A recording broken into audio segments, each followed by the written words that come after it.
We're just starting.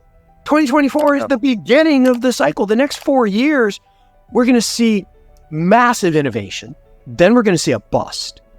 Just like the 2000 bust, just like the 1986 bust, just like the 1958 bust after the 54 to 58 with the mainframes.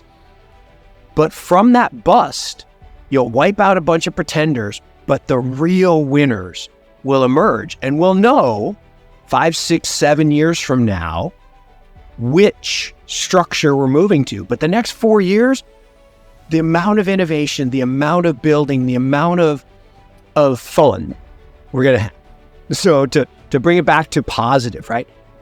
We are days away from the beginning of the most fun 4 years we've had for 14 years, right? Not since 2010, when you had the solo-mo boom, and the next 4 years of social media and connectivity and carrying this around 100% of the time. It was awesome. And 96 to 2000, some people weren't around, but I was there. So much fun. I had so much fun from 96 to 2000. And then 2002 wasn't much fun. But on the other side of that, the companies that were built, this is the time. And this next 4 years in the digital space, in the digital realm, it's going to be unbelievable. Welcome back to Money 101. Entering the year 2024, a period anticipated to be pivotal for the cryptocurrency landscape, we turn our attention to Mark Yusko's perspectives on the unfolding future. Yusko sheds light on the recurring patterns in technology and investment, likening them to historical cycles of boom and bust in the tech sector.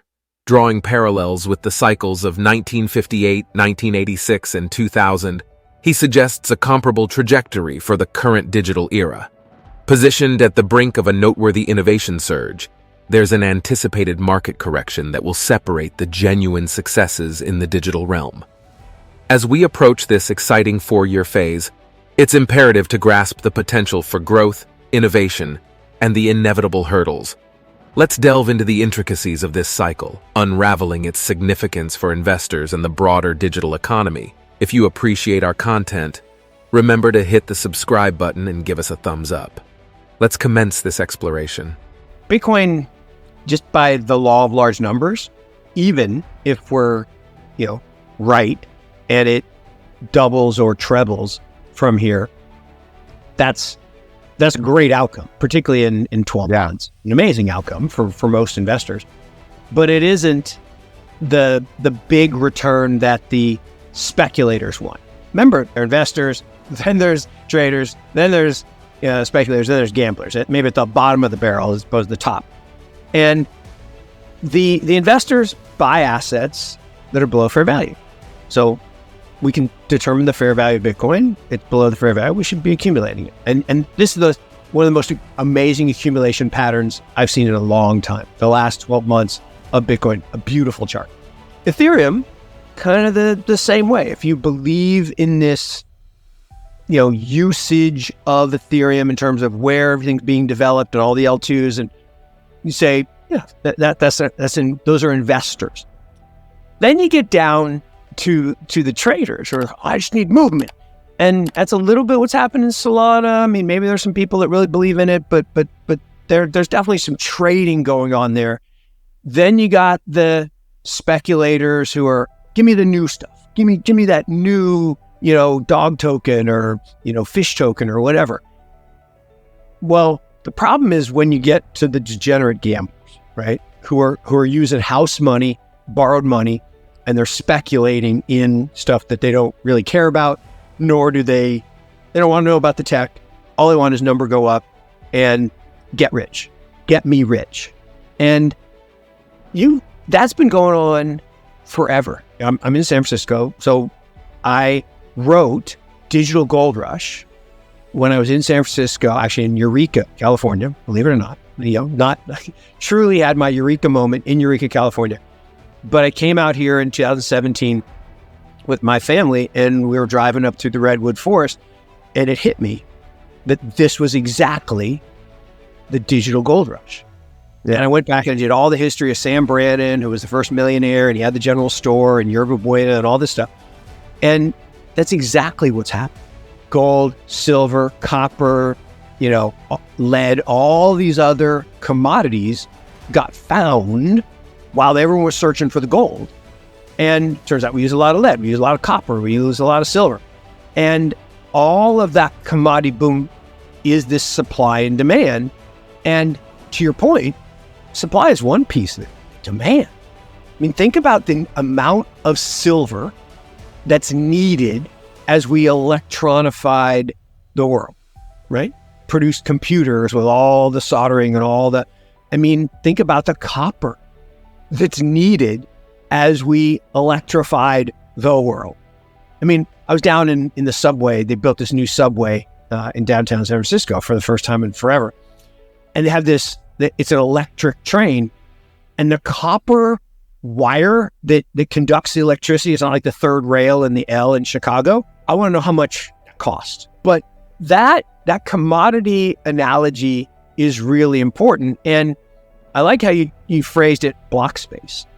Because that's why I'm so bullish on Bitcoin long-term, not just as digital gold, but as the base layer of the digital age, right? Where every high value asset, if I have something that I really, really care about, I want it on the most secure, most stable, strongest network chain.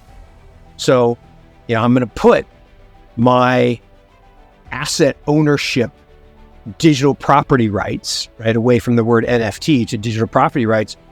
I want them to settle there. I may use other blockchains for other transactions. If I want to send a USDC to somebody cross-border really fast, the Phantom wallet is pretty good. I will say it's pretty good. If you're transacting stuff you don't really care about, security is not high on your list. If you're talking about an exchange where accuracy matters and quality and security matters, ownership matters, I think you want the most secure, the most safe, and if it costs you a little more, that's okay. And I think what we're going to see, right, is, and we've seen this, as certain chains get exploited, they kind of fade away. And we've got lots of examples of that where there was some new innovation and some new chain, and then there's a big exploit and it gets whacked. And Solana kind of has this problem. There was the wormhole exploit, right? And the VCs pumped in $300 million to fix it. If I'm thinking about building a commodity or securities exchange, do I want in the back of my brain the risk that there's some vulnerability where my clients could see all their assets drained? I don't know. So the fact that there's one wallet that owns 5% of all the known Bitcoin, it's probably higher than that because some gets lost or stolen, right? And maybe that 5% is gone forever. Maybe it's in a multi-sig and one of the persons has passed, and maybe, I don't know. But I just think that's just an interesting thing to me, that how is that different? Like I saw somebody say this is crazy. I saw somebody say this, that the Satoshi wallet is going to solve world poverty. That's like a free mind, right? That's like saying that somebody acquired this big chunk in an advantaged state, and now they're just holding it, and then they're going to use it for the good of mankind. Now, that would be a good thing, but isn't that the same isn't it the same concept? I don't know. Yusko presents a discerning perspective on the security and dependability of diverse blockchain networks.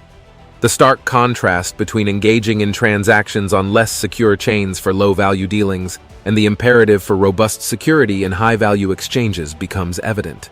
The discourse on Bitcoin's centralization, where a single wallet holds a substantial percentage, raises crucial inquiries regarding wealth distribution and potential ramifications for global issues such as poverty. Concluding this insightful exploration with Mark Yusko, it becomes apparent that the upcoming 4 years in the digital realm will be revolutionary. The innovations, challenges, and evolution of digital assets are poised to shape the future of finance and technology. We appreciate your presence on this journey, hoping it has deepened your comprehension of the crypto landscape. For more enlightening content, don't forget to subscribe and give our video a thumbs up.